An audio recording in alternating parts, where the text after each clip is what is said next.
Hey everybody, today natural gas got absolutely crushed and slapped right back down, hitting some major critical resistance on the back of its inventory report. Inventory report came in higher than expected. Consensus was 76 billion cubic feet build for nat gas inventories, but it came in at 80 billion, which is showing what? A little bit less of a demand pull. That is obviously what is hurting price action in the very near term. Along with the fundamental picture, look what you got rejected off of and slapped right off of.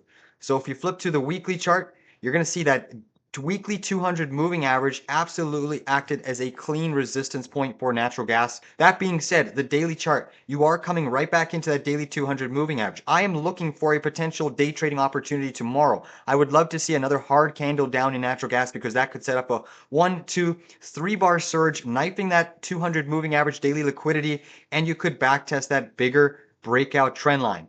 This is the area that the bulls want to maintain. If we start knifing through this key downsloping trend line, which is your breakout trend line on the daily chart, then you're going to be looking for that daily 20 moving average. That daily 20 moving average is likely going to get a decent sized bid. But if we get a decent sized move down tomorrow that kind of pierces this lower boundary pivot, that is setting up for a potential high probability bounce, a day trading opportunity. It's very aggressive to buy nat gas when it's pulling in from a major pivot high. The trend is strong, but needless to say, this could be setting up a failed weekly lower high. So you can see this weekly pivot over here.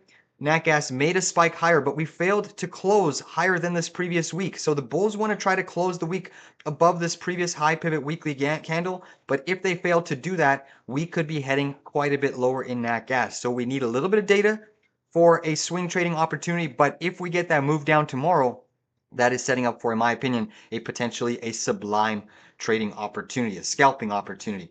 Definitely tuning into our live stream tomorrow. Tomorrow is 0 DTE Friday. So along with nat gas equities, you have a ton of resource stocks. Everything is going to be 0 DTE options tomorrow. There's a lot of opportunity on Fridays because of the extra volatility that usually happens in the market. Please